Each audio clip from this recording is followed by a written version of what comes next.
ప్రభువైన యేసుక్రీస్తు నామములో హృదయపూర్వక వందనాలండి. ముందుగా ఇంత మంచి సమయాన్ని ఇచ్చిన తండ్రి అయిన దేవునికి ప్రభువైన క్రీస్తు ద్వారా కృతజ్ఞతాస్తుతులు చెల్లిస్తున్నానండి. ప్రభు అన్నారండి. వాక్యం చదువుకొని ప్రార్థన చేసుకున్న తర్వాత పాఠంలోనికి వెళ్దామండి.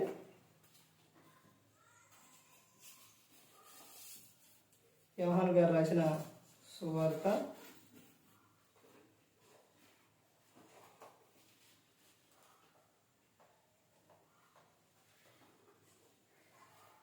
6వ అధ్యాయం 37వ వచనం.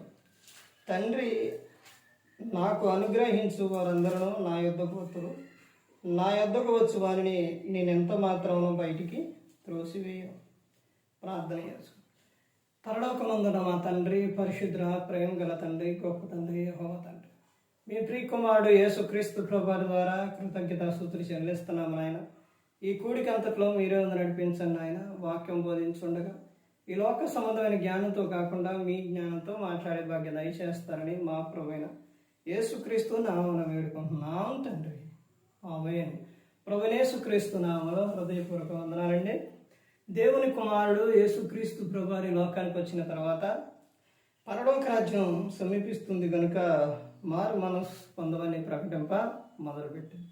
అంశం పాఠం పేరు ఏంటంటే, క్రీస్తు నిన్ను ఎంత మాత్రము బయటికి త్రోసివేయవాడు కాడు. క్రీస్తు నిన్ను ఎంత మాత్రము బయటికి త్రోసివేయడు. ఎందుకని అంటే ఆయన నిన్ను ప్రేమిస్తున్నారు. ఆయన నిన్ను ప్రేమిస్తున్నారు కాబట్టి నిన్ను ఎంత మాత్రం కూడా బయటికి త్రోసివేయడు. ఈ రోజున చాలా మంది ఏం చేస్తున్నారు అని అంటే, ఒక ఆదివారం ఆరాధన అనేది మానేసిన, ప్రార్థన మానేసిన, ఆ తర్వాత లేకపోతే వాళ్ళు కొన్ని రోజులు మానేసిన, నేను మానేశానుగా ఇంకా నేనెందుకు వెళ్ళడం అనుకుంటున్నారు. ఇప్పుడు వెళ్ళినా ఏ ప్రయోజనం అనుకుంటున్నారు. లేకపోతే కుటుంబంలో ఒక సమస్య వచ్చి అరుచుకున్నా, లేకపోతే ఎటువంటి విషయానైనా కానీ నేను ఇక ప్రార్థనకే వెళ్ళడం అనవసరం, దేవుడు మమ్మల్ని క్షమించడు అని చాలామంది అనుకుంటున్నారు. కానీ ఆయన ఎటువంటి సందర్భాల్లో కూడా నిన్ను ఆయన బయటికి త్రోసివేయవాడు కాడు. ఆయన నిన్ను పిలుస్తున్నారు. నువ్వు ఇవన్నీ చేస్తూ ఆరాధన మానేసి ఇవన్నీ నువ్వు చేసి దేవునికి దూరం అయిపోతే నరకానికి వెళ్ళిపోవు. అదే క్రీస్తు యొద్దకు వచ్చి నువ్వు పశ్చాత్తాపడితే పరలోకం చేరు. యూదా ఇస్కరియోతు క్రీస్తును అప్పగించి ఊరెలుపులకు వెళ్ళి ఉరి పెట్టుకొని చనిపోయింది. పేతురు గారు అబద్ధం ఆడి పశ్చాత్తాపడ్డాడు. చూసారండి, పేతురు గారు వెళుతూ ఉంటే ఆయన నీడబడ్డా చాలని, నీడబడితేనే స్వస్థత అనేది జరిగింది. ఎంతోమందిని ఆయన వాక్యాన్ని రక్షింపబడ్డారు. ఇక్కడ అది చెబుతున్న విషయం ఏంటంటే, ఆయన నిన్ను ఎంత మాత్రము బయటికి త్రోసివేయవాడు కాడు. ఇటువంటి సందర్భాల్లో చూడండి, తల్లిదండ్రి అయినా కానీ ఒక్కొక్క సందర్భాల్లో తిడతారు, లేకపోతే ఏదైనా కానీ అంటుంటారు. తల్లి అయినా తన బిడ్డను మరుచునా, తల్లైనా మరిచిద్ది కానీ నేను నిన్ను మరవను అని చెబుతున్నా. బంధువులైనా, రక్త సంబంధులైనా ఎవరైనా కానీ నిన్ను త్రోసివేయచ్చు. నీ దగ్గర డబ్బు లేదని, నీ దగ్గర ఏమీ లేదని నిన్ను పట్టించుకోకుండా ఉండొచ్చు. కానీ దేవుడు మాత్రం నిన్ను బయటికి త్రోసివేయవాడు కాడు. ఆయన నిన్ను బాగు చేసే ఆయన, నిన్ను రక్షించే ఆయన, నిన్ను కాపాడే ఆయన, నీ కోసం నా కోసం ఆయన శిలువలో తన ప్రాణాన్ని పెట్టారు. యేసుక్రీస్తు ప్రభువు ఆయన గాయపడిన హస్తాలు చాచి రమ్మని పిలుస్తూ ఉన్నాం. రా కుమారుడా, కుమార్తె రా, నీ హృదయం నాకీ అని చెబుతున్నా. దేవుడు పిలుస్తూ ఉంటే, యేసుక్రీస్తు ప్రభువు పిలుస్తూ ఉంటే ఈ రోజున సాకులు చెబుతున్నారు. ఏమని? ఎవరో రమ్మంటే ప్రభువా వస్తా ప్రభువా, వివాహం అయిన తర్వాత వస్తా ప్రభు, ఇద్దరం కలిసి వస్తాం ప్రభువా. వివాహం అయింది, ఎక్కడ ప్రభువా, ఎక్కడ బయలుదేరుతుంది ప్రభువా, నేను వద్దామంటే మీరేమి ఇద్దరు కలిసి రావాలంటుండే. ఏమో ఇది దేవునితో కాదండి. దేవునితో చెప్తే అసలు చెప్పలేము. అసలు సరే సేవకుడు అనుకోండి, సేవకుడు పిలుస్తాడు, ఎక్కడ అయ్యారు, ఎక్కడ కుదురుతుంది, తర్వాత వివాహం అయింది, తర్వాత పిల్లలు పుట్టారు. అయ్యా మరి ఇప్పుడన్నా రమ్మంటే ఎక్కడండి, ఆ పిల్లలతోనే సరిపోతుందండి అని. వాడు పెద్దోళ్ళు అయ్యారు, పెళ్ళిళ్ళు చేశారు, వృద్ధాప్యానికి వచ్చావు. అయ్యా ఇంకెందుకేగా అయిపోయింది మొత్తం. నీ యవ్వనం మొత్తం లోకానికి ఇచ్చేసి ఇప్పుడు వృద్ధాప్యానికి వచ్చి మనసాన పడి ప్రభువా నీ సేవ చేయాలని ఉంది ప్రభువా, నీ కోసమే బ్రతకాలని ఉంది ప్రభు అని అంటే ఏమన్నా ప్రయోజనం ఉందండి? చెరుకు రసం తీయాలంటే చెరుకు గడ్డ ఏం చేస్తారు, మిషన్లో పెడతారు.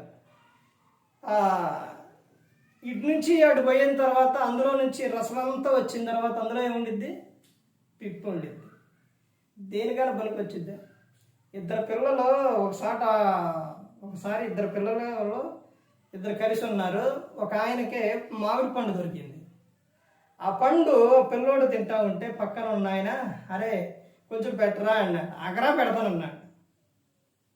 సరే తిన్న తర్వాత అరే ఆ తోలన్నీ ఎవరా అన్నట్ట, ఇప్తా అగరా అన్నంట, తోలు కూడా అయిపోయింది. అరే కొంచెం ఆ జ్యూస్ అన్న కొద్దిగా పైన అది ఉండిద్ది, అది పెట్టరా అని అన్నట్ట. అది కూడా తినేసింది. ఇంకేముంది, ఇక ట్యాంక్ ఉంది, ఏం చేసుకుంటాడు అడగటం. అర్థమైందండి? నేను నీ యవ్వనం మొత్తం లోకానికి ఇచ్చేసి తర్వాత ప్రభు అన్న ప్రయోజనం లేదు. వృద్ధాప్యంలో కూడా నిన్ను ప్రేమిస్తారు, కానీ నువ్వు అప్పుడు ఏం చేయలేవు. ముదిమి వచ్చే వరకు ఎత్తుకొని నిన్ను ముద్దాడుతారు, నిన్ను ఎప్పుడూ విడిచిపెట్టరు, కానీ ఆ సమయంలో ఏమీ కూడా చేయలేవు. పేతురు గారితో చెబుతారు సందర్భం. పేతురు నువ్వు యవ్వనంలో ఉన్నావు, నువ్వు నీ ఇష్టం వచ్చినట్టు చేయగలుగుతావు, ఎక్కడికైనా వెళ్ళగలుగుతావు యవ్వనంలో. అదే వృద్ధాప్యానికి వచ్చిన తర్వాత నువ్వు ఒకరి తట్టు ఏం చేస్తావు, చేతులు చాస్తావు. ఎందుకని? ఇక్కడి నుంచి కొంచెం నన్ను అక్కడికే తీసుకెళ్ళయ్యా, నడవలేకపోతున్నా, కొంచెం తీసుకెళ్ళయ్యని చేతులు చాచుతూ వాళ్ళు నిన్ను పట్టుకొని నువ్వు ఎక్కడికైతే వెళ్ళాలో అక్కడ నిన్ను కూర్చోబెట్టరు, వాడు అనుకున్న చాటే కూర్చోబెడతారు. అవి అక్కడదా తీసుకెళ్ళాడు, కూర్చో అంటారు. అదే యేసుక్రీస్తు ప్రభువు చెబుతున్న విషయం. ఆయన నిన్ను ఎప్పుడూ విడిచిపెట్టడు, కానీ యవ్వనంలో దేవుని సేవ చేయుట చాలా మంచిదండి, చాలా మంచిది. ఆ భారం పెట్టింది నీ మీద మోపింది దేవుడే. యవన కాలంలో దేవుడు నిన్ను కోరుకుంటున్నావు, దెయ్యంగాడు కూడా కోరుకుంటాడు. ఎందుకో తెలుసా?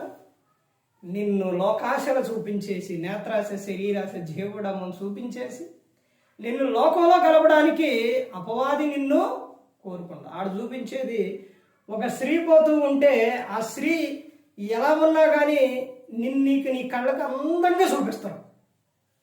అవ్వమ్మకే ఆ పండుని ఎట్లా చూపించిండు, అందమైనదిగా, రమ్యమైనదిగా చూపించాడు పండుని. అబ్బాయి ఒక స్త్రీని అలా చూపిస్తాడు అనమాట. అబ్బా ఏముంది అని చూపిస్తారు. ఒక మూవీ చూసేటప్పుడు లేకపోతే ఇంకేదైనా చూసేటప్పుడు అన్నీ ఊరి భలేగున్నాయే, అస్సలు భలేగుంది, నిన్ను మరలా వెనక్కి రాకుండా చేస్తాడనమాట. నిన్ను ఆ ఉచ్చులో ఎరలో పడేస్తాడు. ఒక స్త్రీ యొక్క ఆలోచనలో పడిపోతే ఎలా ఉంటుందో తెలుసండి? అందుకనే యేసుక్రీస్తు ప్రభువు ఒక స్త్రీని మోహపు చూపుతో చూచు ప్రతివాడు అప్పుడే తన హృదయం ముందు వ్యభిచారం చేసినట్టు అని చెప్పారు. ఎందుకని? ఆ చూస్తే ఏం జరిగిద్ది? దావీదు గారు చాలా గొప్ప ఆయన, చిన్నప్పటి నుంచి దేవుని యందు భయభక్తులు కలిగి ఉన్నాయి, చాలా గొప్పడు దావీదు గారు. మరి ఆయన ఒక స్త్రీని ఎలా చూసిండు? స్నానం చేస్తూ ఉంటే చూశాను. చూడండి, ఎక్కడ దొరుకుతారా అనే అపవాది ఎదురు చూస్తూ ఉంటాడనమాట, గోతికాడు నక్కలాగా. ఎక్కడ దొరుకుతారు, ఏ విషయాల్లో దొరుకుతారు, చూపు విషయాల్లోనే, మాట విషయాల్లోనే ఎక్కడ దొరుకుతారా అని చూస్తూ ఉంటాడు. దావీదు గారు ఇలా చూసిన తర్వాత తాను నా దగ్గర పని చేసా ఆయన భార్య చూస్తే ఏం బాగుండిద్ది, వద్దులే, నాకు ఎంతమంది ఉన్నారు, రాణీలు ఎంతమంది ఉన్నారు, ఎందుకులే అని తలకాయ దింపుకొని అక్కడి నుంచి వెళ్ళిపోతే అసలు ఏమీ ఉండేది కాదు. కానీ అక్కడ జరిగిన విషయం ఏంటి, ఎప్పుడైతే ఆ స్త్రీని దావీదు గారు చూసిండో మనసులో కోరిక రానే వచ్చేసింది, ఆమెతో తప్పు చేయాలనే ఆలోచన రానే వచ్చేసింది. చూశారంటే అపవాది పుట్టించిన ఆలోచన. ఆ తర్వాత అంటే ఆయనకి రావడానికి కారణం ఏంటో, స్త్రీని నగ్నంగా చూసింది, ఆమెతో ఇది చేయాలనుకున్నారు. ఆ తర్వాత ఒక స్త్రీ విషయంలో సంసోను గారికి ఎరేసాడు. ఆ ఎరలో సంసోను గారు పడిపోయాడు. ఎలాంటి ఆయన సింహాన్ని చీల్చేశాడు, గాడిద దవడ ఎముక తీసుకొని 1000 మందిని చంపేశాడు. అలాంటి ఆయన ఒక స్త్రీ విషయాల్లో ఆ స్త్రీ మాటలకు చావగోరెను చచ్చిపోవాలనుకున్నట. ఎవరు? సంసోను గారు. చూసారండి, ఒక స్త్రీ ఎరలో పడితే ఎలా ఉంటుందనంటే అందులో నుంచి బయటికి రాలేరు, పిచ్చోళ్ళు అయిపోతారు, చచ్చిపోయే విధంగా వెళ్ళిపోతారు, అంత భయంకరంగా. అమ్నోను తామారు విషయాల్లో, చెల్లి విషయాల్లో ఆ చెడు ఆలోచన పెట్టుకొని రోజు రోజుకి ఏమైపోతున్నట, అమ్నోను బక్క చిక్కిపోయిందట. కారణం ఏంటి? ఆమె గురించి ఆలోచిస్తూ, ఆమె గురించి చెడు తలంపులు ఆలోచిస్తూ అదే ఆలోచనలో ఉండి తినక తాక్క వాడు ఆ విధంగా అలా తయారైపోయాడు. చూశారండి, అందుకని యేసుక్రీస్తు ప్రభువారు ముందే చెప్పారు, ఏమని? ఒక స్త్రీని మోహంతో చూపుతో చూడవద్దు అని చెప్పారు. ఇవన్నీ కూడా ఎందుకు చెప్తున్నానంటే సాతాను చేసే ఎరడం. దేవుడేమో ఇదిగో నేను నిన్ను విడువను, ఎడబాయను, నువ్వు నా సొత్తు, నా కుమారుడివి, నా కుమార్తె, నా యొద్దకు రా అని చెప్తున్నారు. యేసుక్రీస్తు ప్రభువారు నా యొద్దకు వచ్చు వారిని నేను ఎంత మాత్రము బయటికి త్రోసివేయను అని యేసుక్రీస్తు ప్రభువారు చెబుతూ ఉన్నారు. ఎవరికి ఇస్తావు నువ్వు? నీ హృదయాన్ని ఎవరికి ఇస్తావు? 3 ఉన్నారు. ఎవరికి ఇస్తావు? ఒకటి దేవుడు. దేవునికి నీ హృదయం ఇస్తే బహుగా ఫలిస్తావు, ఆశీర్వదింపబడతావు. నీటి కాలువన ఎరగ నాటబడిన మొక్క ఎలా ఉంటుందో నీ జీవితం అలాగా ఉంటుంది. అపవాదికి అప్పగించేవనుకో, ఇచ్చేవనుకో, నీ దేహాన్ని పాడు చేస్తావు. అదే నువ్వు ఒక స్త్రీకి నీ హృదయాన్ని ఇచ్చావనుకోండి, ఆ స్త్రీ కత్తి పెట్టి నిన్ను ఒక పూట గుండెలో కసక్కన పడిచిద్ది. అర్థమైందండి? స్త్రీకి కానీ నీ హృదయం ఇస్తే. అందుకనే యవనస్తులు పడిపోకుండా ఉండాలని అంటే ఏం చేయాలి? వాక్యాన్ని జాగ్రత్తగా చూసుకోవాలి. ఈ రోజున ఎంతోమంది స్త్రీలు భయంకరమైన విధానానికి స్త్రీలు వెళుతున్నారు, పురుషులు వెళ్ళిపోతున్నారు. అందుకని ప్రతి ఒక్కరు గమనించుకోవాలి. ప్రతి ఒక్కరు కూడా దేవుని యందు భయభక్తులు కలిగి ఉండాలి. నీ జీవితాన్ని ప్రభుకి, ఆయన నిన్ను కాపాడేది, ఆయన నిన్ను రక్షించేది నీ జీవితకాలం అంతా. తర్వాత నువ్వు ఈ లోకం విడిచినప్పుడు కూడా పరలోకంలో ఆయనతో పాటు నువ్వు ఉండాలని దేవుడు కోరుకున్నాడు. అందుకని ప్రతి ఒక్కరు గమనించుకోవాలి. ఏ ఒక్కరు కూడా నశించి నరకానికి వెళ్ళిపోకూడదని యేసుక్రీస్తు ప్రభువారు ఈ లోకానికి వచ్చి మనందరి కోసం సిలువలో తన ప్రాణాన్ని పెట్టి ఉన్నారు. మరి ఏ విధంగా నిలబెట్టి మాట్లాడించిన తండ్రి దేవునికి కృతజ్ఞతాస్తుతులు చెల్లిస్తూ ఎంతవరకు శ్రద్ధగా ఉంది మీకు ప్రభు పేట నా హృదయపూర్వకంగా చెల్లిస్తూ మాటలు ముగిస్తాను. అందరికీ వందనాలు.